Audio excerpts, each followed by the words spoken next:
My stepsister Emily slept with Ryan Lee, the poor scholarship student my family had been sponsoring, on her wedding day. Now it's my turn to become the billionaire's wife. You go be that pervert's plaything, she smirked. That was when I realized she had been reborn too. In our previous life, she rushed to marry into a wealthy family. I married Ryan, the scholarship student, but the wealthy man she ended up with turned out to be a pervert obsessed with BDSM. After 2 years of being tortured, he still went bankrupt. While she was being chased down the street by debt collectors, she ran into me, already the wife of the richest man alive. Unable to accept it, she grabbed me and set a gas tank on fire. When she opened her eyes again, she had already slept with Ryan and forced me to marry Jason Steele. She didn't know Ryan would never become a billionaire. After being blown apart by Emily, who lit the gas tank, I came back to the day of their wedding. Getting torn to pieces was beyond painful. I was about to go confront that little tramp when Jason Steele kicked open the bedroom door. The guests who followed behind gasped in shock. I squeezed into the room and saw Emily and Ryan Lee, my ex-husband, a poor man who used to beat me, completely naked and going at it on the bed. My proud face immediately turned the color of pig liver. My stepmother shrieked and cried, unsure whether to cover someone else's eyes or her own. In the end, she just covered hers. I turned to look at Emily, confused. Back when my stepmother had just married into our family, she cried 3 times a day and acted like she was ready to kick my dad out. That was how she finally got him to shamelessly beg the Steele family to switch the engagement and let Emily take my place. Just yesterday, Emily had been bragging to me about how expensive the custom dress from the Steele family was. And today, that same wedding dress had become her and Ryan's bedroom toy. And also yesterday, Ryan had just confessed his love to me. Left with no choice, my father told me to wear the veil and get into the Steele family's luxury car. Then Emily showed up in her bridesmaid dress and said, "This time, I'll be the billionaire's wife. You go be that pervert's toy." That's when I realized Emily had been reborn too. When I heard the word pervert, I narrowed my eyes and silently nodded while my father kept bowing and apologizing. Emily, full of resentment, didn't even notice my reaction. Don't be fooled by his serious, refined appearance.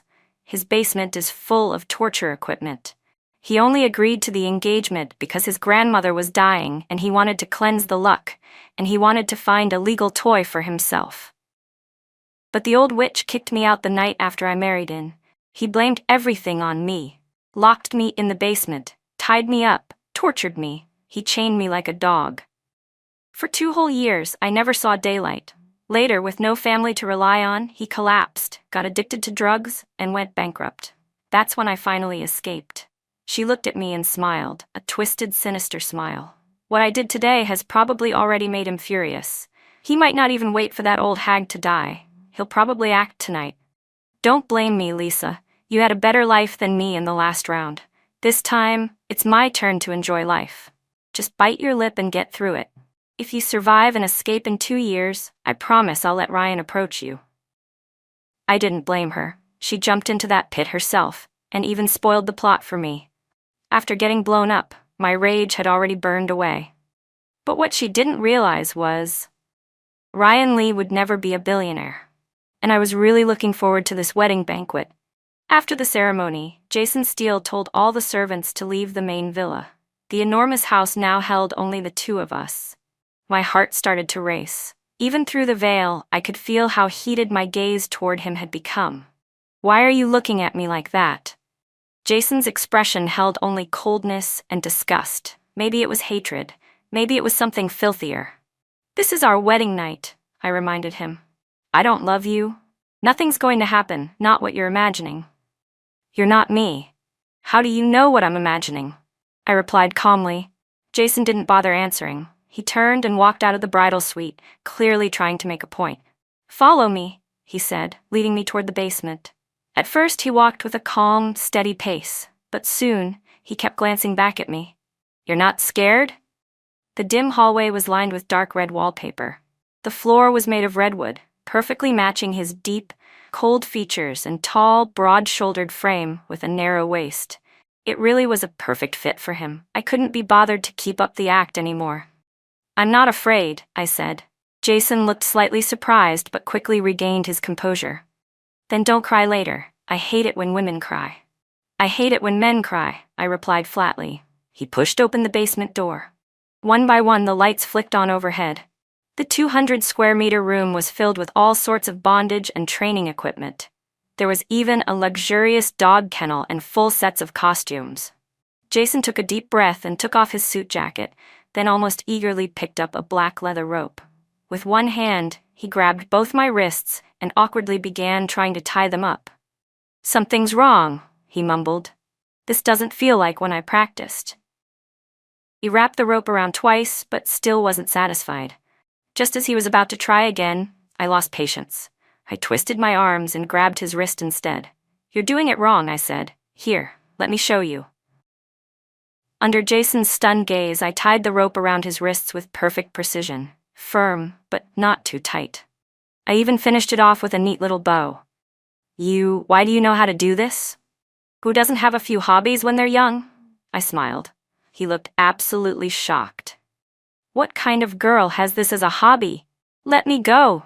You don't have the right to treat me like this. I turned around and looked at the wall full of tools, calmly selecting one.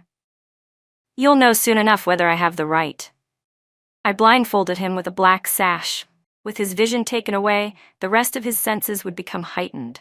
He took a deep breath, his chest rising and falling. It took him quite a while before he realized he should try to struggle free. But by then, it was too late. I leaned close to his ear and whispered, "Stop struggling. Just enjoy it." Later, he curled up in a corner and cried for a long time. The next day, at the family return banquet, Jason was sitting under the blazing sun in a turtleneck sweatshirt, trying to hide the marks. His face was dark the entire time. My dad pulled me aside and asked quietly, "He didn't give you a hard time, did he?" I was glowing. "Nope, we're great." My stepmother glanced at me and then at Jason. "You look great, but he doesn't look so good." I looked at Jason and called out, "Honey, come sit with me." Jason let out a cold snort, but his legs still moved toward me and sat down beside me. I patted his thigh. "See? Isn't he behaving well?" Jason's thigh twitched slightly, and though he turned his face away, his legs stayed right where they were. He even subconsciously rubbed his inner thigh against the palm of my hand. My dad and stepmother were dumbfounded. Was this really the same Jason Steele, who, just yesterday, looked like he wanted to eat them alive? During lunch, I finally heard my stepmother complaining that after yesterday's wedding, my dad got so angry he kicked Emily out of the house. Emily didn't back down at all. She even threw out a threat, saying one day, Dad, my stepmom, and even I would come crawling to her. My dad, fuming, cut off both Ryan's financial support and Emily's credit cards. We'll see who ends up begging who. Later, my stepmother whispered to me, "You were closer to Ryan before. Can you help me get in touch with him? I want to give Emily a little money." In our previous life, my dad had been fooled by Ryan's fake ambition and hard-working act. I was also moved by his promise to always listen to me. After Emily married Jason Steele, I ended up marrying Ryan. After we got our marriage license, Ryan told me we wouldn't hold the wedding ceremony just yet. He wanted to start a business first. Once he made a fortune, he'd throw me a grand wedding. I told him I didn't care about the ceremony. All I wanted was a little home for the two of us, and a special room where I wouldn't have to hide my true nature, where we could play freely and happily. He thought I was understanding and considerate, so he took me back to his hometown. But it was the second day after we arrived that he revealed his true colors. He confiscated my phone, took advantage of the fact that I didn't know the mountain roads, and used the excuse that the whole village was made up as relatives. I had no way to escape.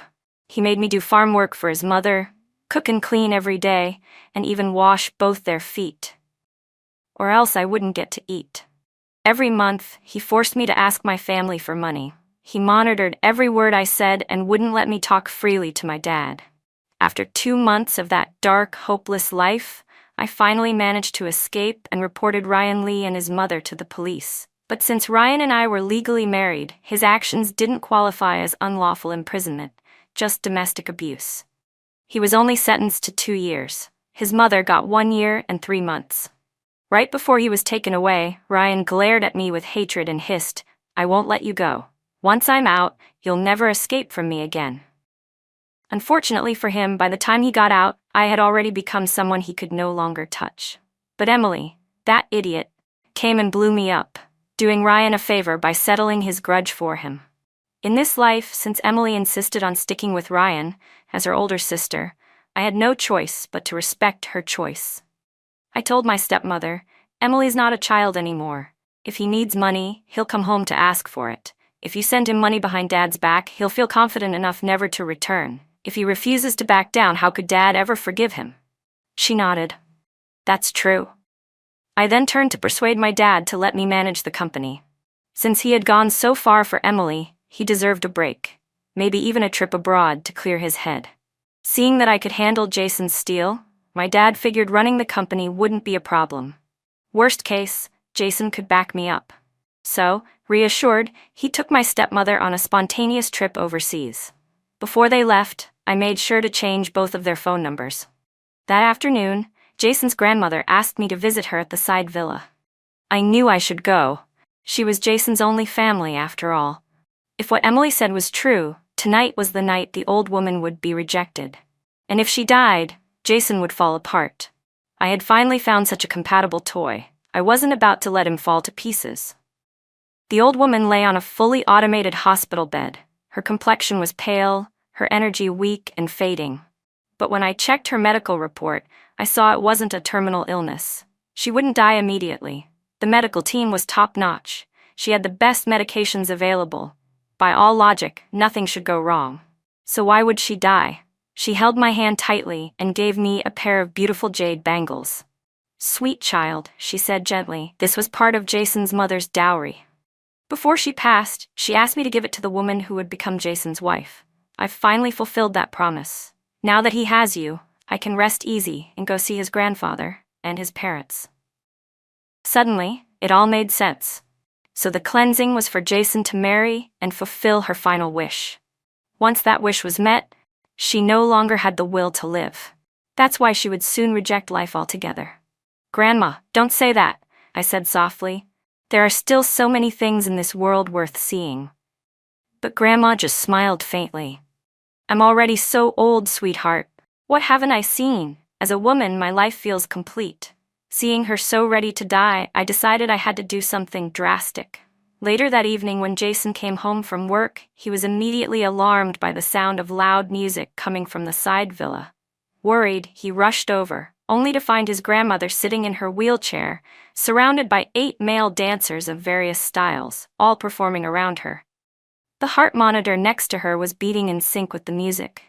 A few doctors who were standing by just in case looked absolutely scandalized, like they were witnessing a crime against nature.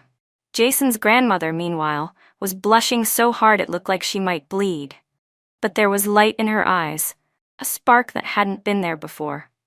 Jason turned to glare at me, ready to yell, but before he could speak, I dragged him out of the room. Once outside, he pointed at me furiously. "Lisa, are you out of your mind? I don't care what crazy things you do to me, but not to my grandmother. Someone get rid of those things," he barked. "Those freaks, get them out of here." But the butler and the servants stood still. "Young master," I said calmly, "no one's going anywhere." Jason turned red with fury. I slapped him across the face. "Calm down and listen to me." "You dare hit me," he shouted. "What don't I dare? I slapped you last night too. You seemed to enjoy it then." Jason's ears turned red, and just like that, his temper evaporated. "You?" He turned to look at the butler and the servants, who were all clearly watching everything. The butler pointed toward a tree in the courtyard and said with exaggerated surprise, "Oh my, look at that ironwood tree. It's blooming. Whose turn is it to water today? Did no one water it?" All the servants instantly followed him to go admire the supposedly flowering tree. "How rare," one said. "My hearing must be going." "I didn't hear anything just now," another added. "Me too. Didn't hear a thing," I chimed in, smiling. Jason was speechless from how angry he was. He looked down at me with a mix of frustration and helplessness. "Stop saying outrageous things in public." I grabbed his collar and kissed him on the lips. "Then I'll just kiss you instead. How's that?" His eyes widened, his face turning even redder. Honestly, I couldn't get enough of him. "As for you," I teased, You should save this kind of thing for nighttime. But then I grew serious. Jason, do you know what your grandma told me today? She said her mission is complete and she doesn't want to live anymore.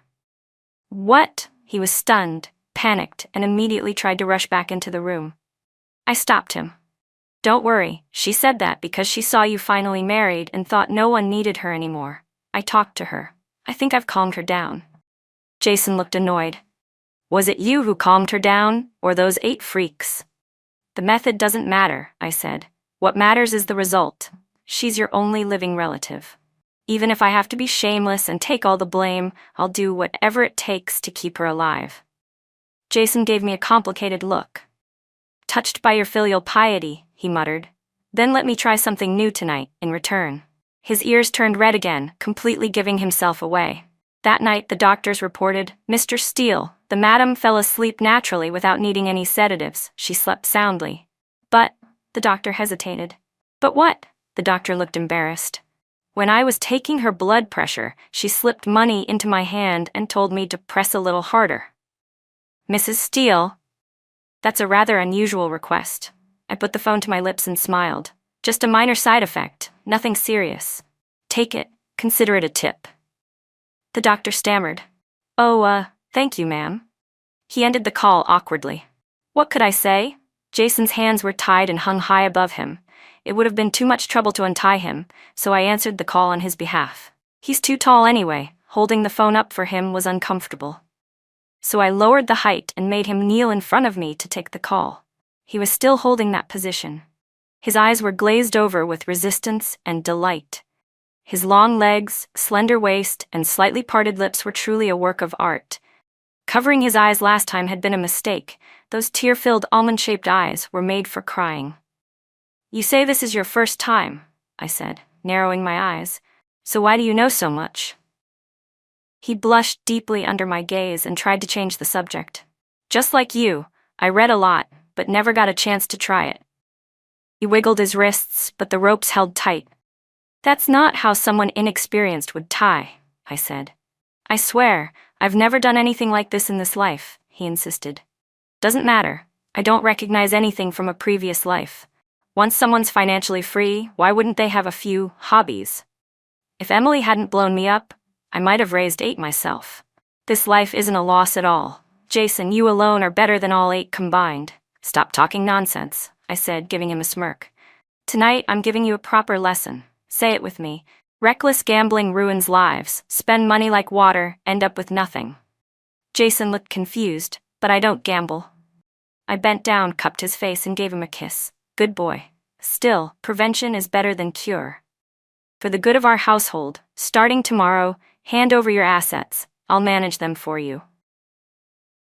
About 6 months later, I suddenly got a video call from Emily. She was probably just testing to see who would pick up. My dad and her mom had both blocked her, and I was the last resort. She clearly didn't expect me to answer. She was stunned to see me dressed in high-end designer wear, sitting by a shimmering lakeside, soaking up the winter sun. A butler was grilling barbecue for me, and a maid was pouring me wine. Emily's jaw dropped. Lisa, why aren't you locked up by Jason? I smiled sweetly. Why would my husband lock me up if he loves me? Love you? Impossible. He doesn't even have a heart.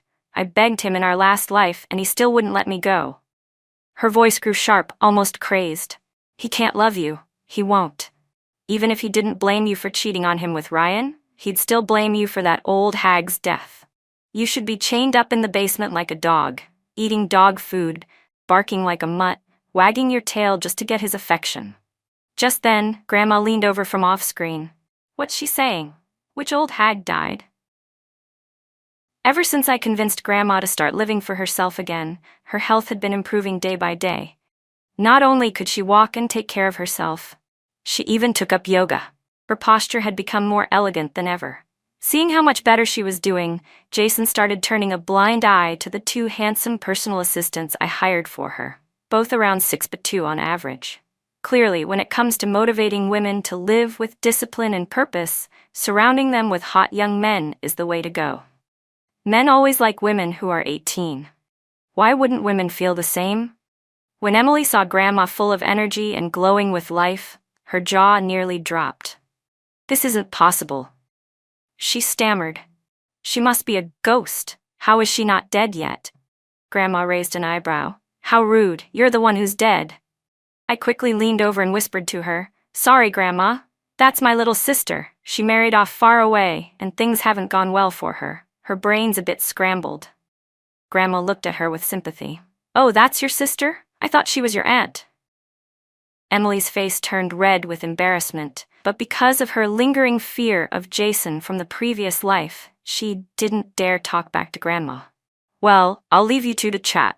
My assistant's waiting for me to go bowling, Grandma said cheerfully, and wheeled herself away. I turned back to Emily, who was still staring in disbelief. She's not dead? Then Jason must be okay too? He didn't gamble everything away? Not only that, I said with a smile. He's now the ambassador for anti-gambling campaigns. Emily's face twisted in confusion. But that's not how it went for me at all. None of this happened in my version. Lisa, weren't you the one who became the billionaire's wife last time? Didn't you live like this too before that happened? Why didn't you tell me? I looked her up and down. She was filthy, unkempt, her skin dark and bruised, clothes plain and outdated. She spoke in a low, guilty voice, like she was always afraid someone might hear her. Honestly, it had been 6 months. Was she still stuck at Ryan's house? The moment I mentioned her situation, Emily couldn't hold it in anymore. Lisa, Ryan and his mom, oh God, they treat me like a servant. They took my phone away. Every day I'm out in the fields working. It's been half a year and I'm about to lose my mind. I can't reach Mom or Dad. I don't know why they cut off Ryan's financial support, but he's furious. He told me to call home for money. If I don't get any, he says he can't start his business. I had no choice but to call you. Did you go through this too, before you became the billionaire's wife? Why didn't you warn me? I thought to myself, how is she still not out of there? It's not like they live in some remote village. Even if she were dumb, 6 months is plenty of time to memorize the way out. But now I understood. She never wanted to escape. She's still clinging to the fantasy of becoming the billionaire's wife. So I deliberately told her, oh, Ryan treated me so well in the last life. His mom too. They never made me do farm work. Ryan didn't use my dad's money to start his business either. He and I and his mom, we all worked hard together to earn every penny. That's why when he became rich, he treated me even better. He was so afraid of letting me down. Emily looked completely shattered. Why are they acting so different this time? I was good to them too. I don't want to work. I'm exhausted. I can't take it anymore. Lisa, please, just help me get in touch with Dad. Tell him to send me money. Dad and Auntie are traveling abroad. They changed their numbers. I can't reach them either. They went abroad. How could they go on a trip without telling me? I'm out here suffering, and they're off enjoying life? Why? Well, what do you expect? I said. They were so stressed from your mess that Dad needed to get away before you gave him a heart attack. Even I've been keeping my distance from you. The truth was, they were only planning to be away for a week. But I told them that Jason was still upset about Emily, and since I was the one running the company now, he wouldn't take it out on me. But them? Who knows? So I convinced them to extend the trip, stay out of sight for a while, and wait until Jason cooled down. I've been the one funding their travels. Anyway, under my management, the company had already leveled up tenfold. 100,000, even 200,000 was nothing to me. At first, my stepmother was still a bit worried about Emily. But after having way too much fun abroad, she was so relaxed she didn't even want to come back. So now Emily pinned all her hopes on me again. Then you send me money. A lot. Start with 5 million. The way she said it, so entitled, it was like she completely forgot she once blew me up. I chuckled. Sis, don't joke like that.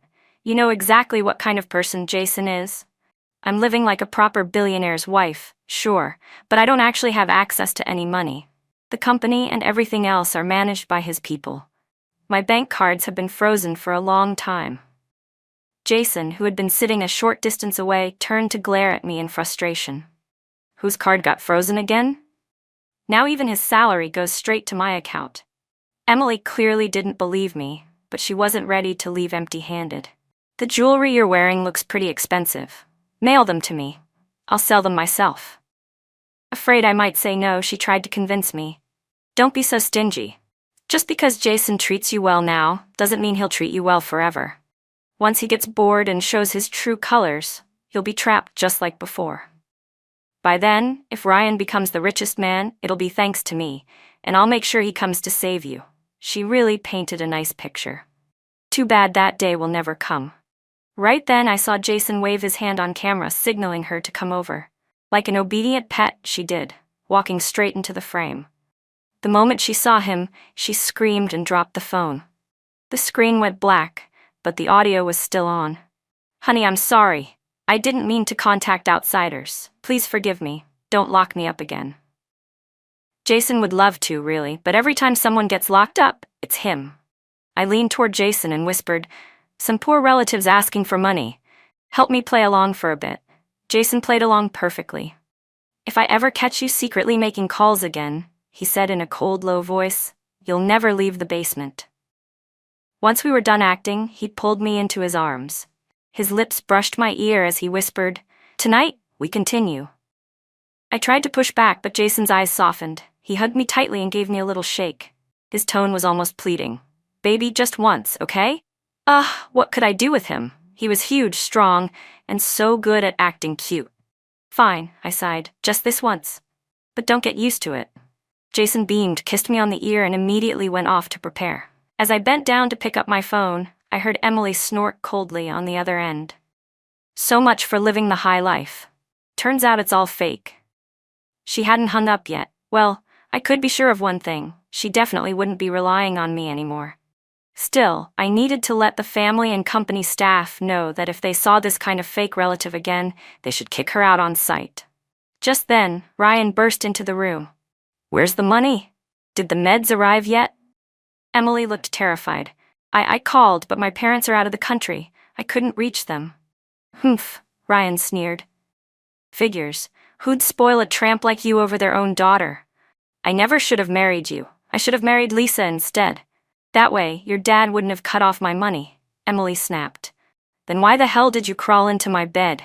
Why didn't you go after Lisa? You seduced me. You dare bring that up? Ever since I married you, I've lost everything. And it's been half a year. You still haven't gotten pregnant. Are you sick? Were you trying to trap me from the start and ruin my future?" Emily shouted.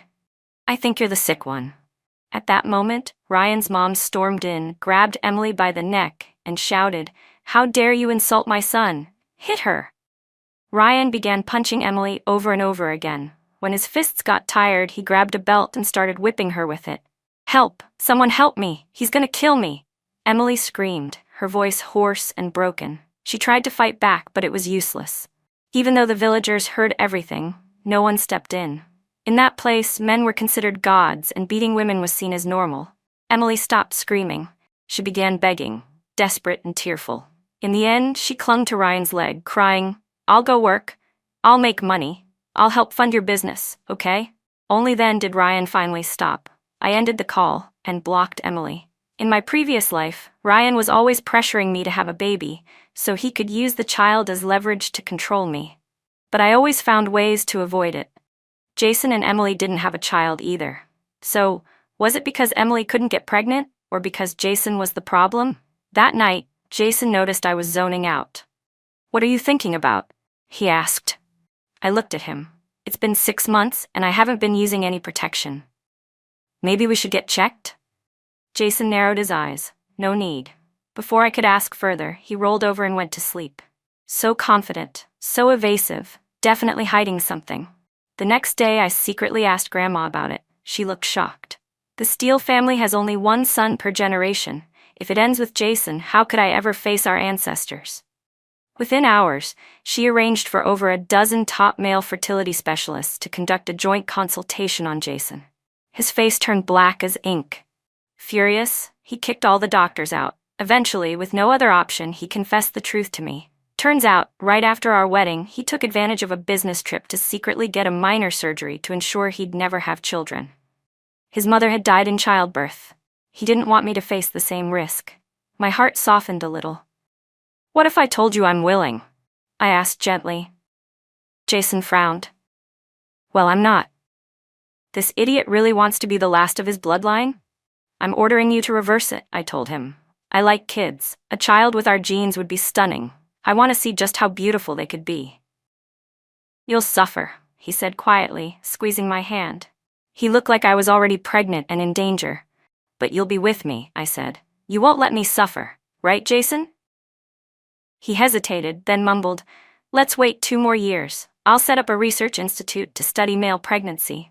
Once the tech's mature, I'll carry the child. I stared at him, speechless. Aren't you afraid something will happen to you? He shrugged. If something does, it's fine. I'll make a will and leave all my shares to you. You've done a great job running your dad's company. I'm sure you can handle mine too. Just, please take care of Grandma. I couldn't take it anymore.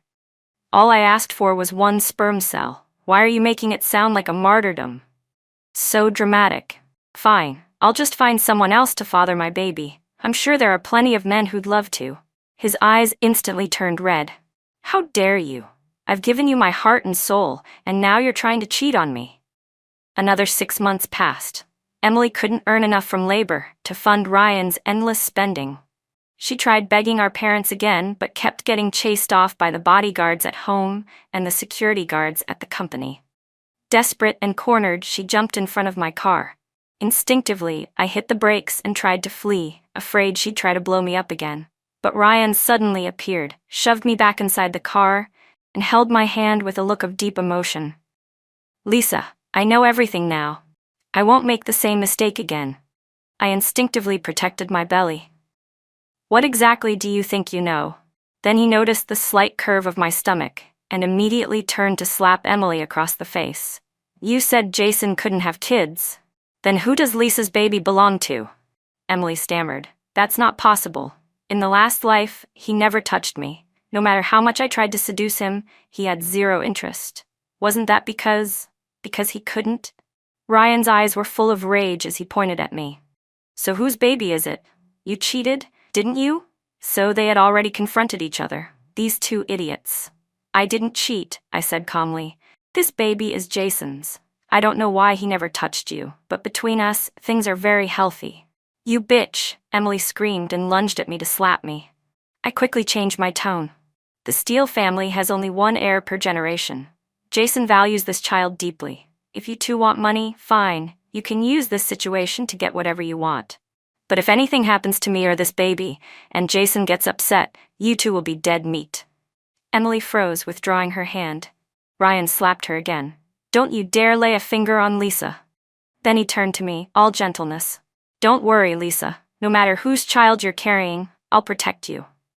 Emily looked disgusted. Oh, cut the act. You really think Jason will give you up for her?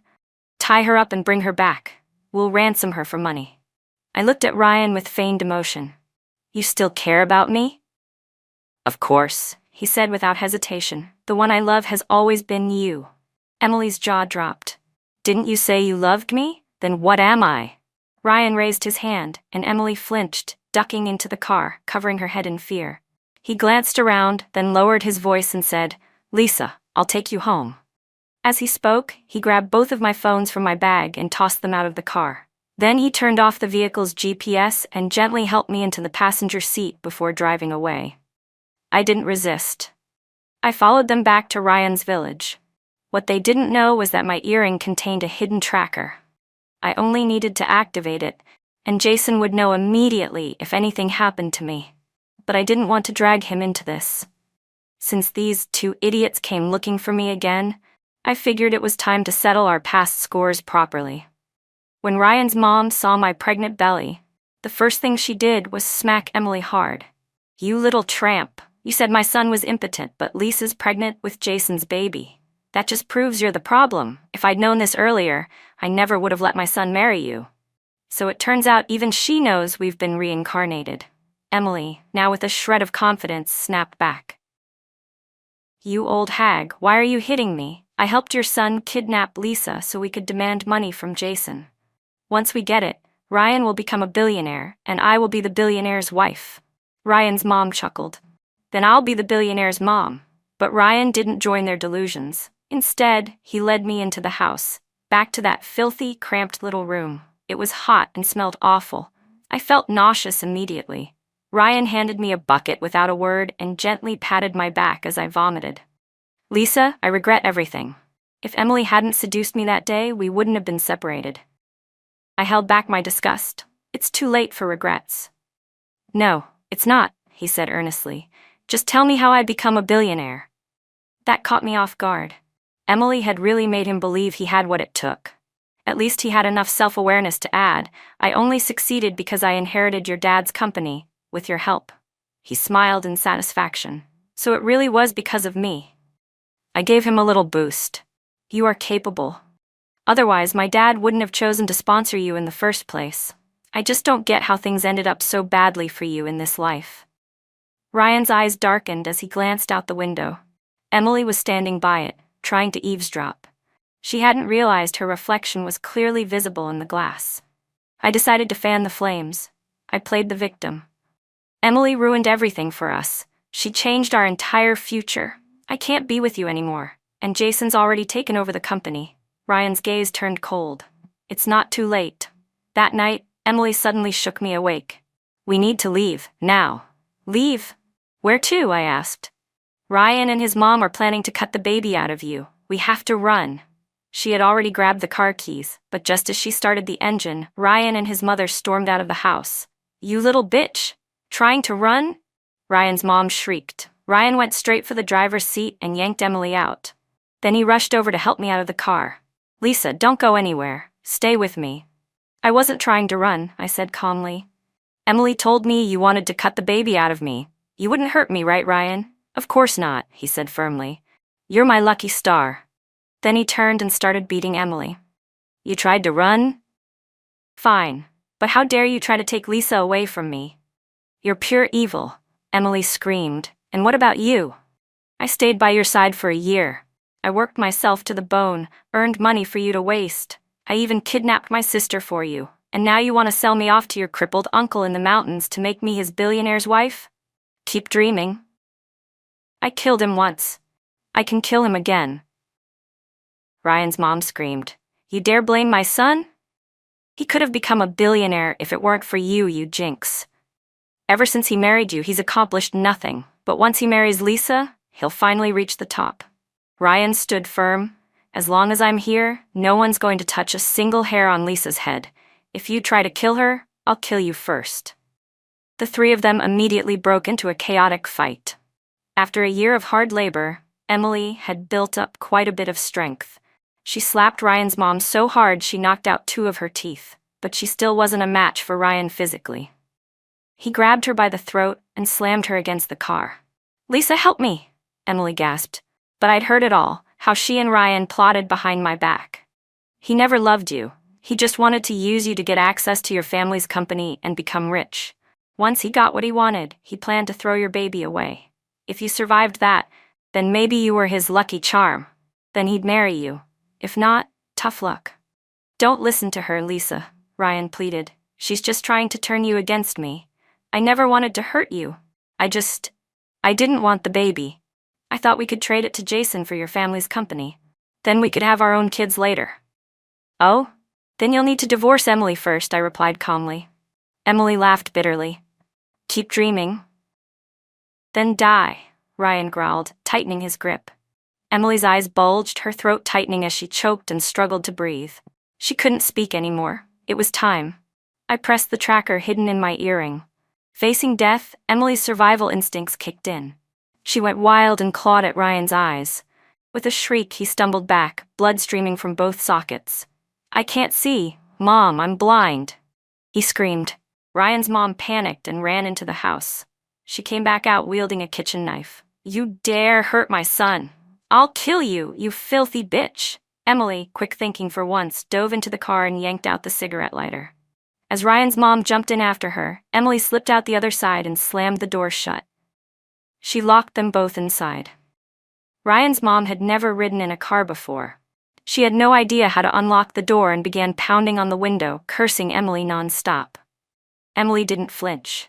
She walked calmly around to the other side, shoved the blinded Ryan into the back seat, and tossed the still hot cigarette lighter straight into the fuel tank. Boom! The flames soared into the sky, Just like in my previous life, mother and son burned to ashes in the fire. Emily burst out laughing.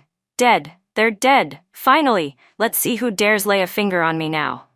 She looked at me with a twisted smile. Now it's your turn. Once you help me get 100 million out of Jason, I'll send you off to be with your beloved Ryan. Then I'll flee abroad and live the good life. Humph, men are useless. In the end, you can only rely on yourself. You're realizing that now? Bit late, don't you think? A police siren howled in the distance. Emily's expression twisted in panic. When did you call the cops? While you three were brawling, I said calmly. Oh, and one more thing. Ryan never had what it takes to become rich. I was the one who became the billionaire. He only got 2 years in prison for domestic abuse because I turned him in. So thank you, little sister, for helping me take revenge this time around. Raging with disbelief, Emily lunged at me. I'm gonna kill you. Bang. A helicopter swept in overhead. A sniper took out Emily instantly, just before she could reach a pregnant woman. What I didn't expect was that Jason stepped off that helicopter, rushed toward me, and pulled me into a tight embrace. Are you okay? I smiled. Your son's fine. I was asking about you, he said. Heartless woman. I kissed the corner of his mouth. Don't worry, no one will ever hurt me again. But 5 months later, I still got cut open. I gave birth to the Steele family's heir. Jason fainted 3 times outside the operating room from crying so hard. When the surgery was over, I was up and walking like nothing happened, but it took 8 people to support Jason as he stumbled into the room. This is the only child my wife will ever have, he declared. Anyone who dares make her go through childbirth again, I'll fight them myself. Grandma, holding her great-grandchild in her arms, sighed helplessly. They're all like this. No wonder we only have 1 son per generation. And so, with chaos behind us and a future ahead, I held my son in my arms, Jason by my side, and peace in my heart. I had rewritten my fate, reclaimed my power, and this time, I was living on my own terms. No more second chances. This life was mine, and I was going to make it count.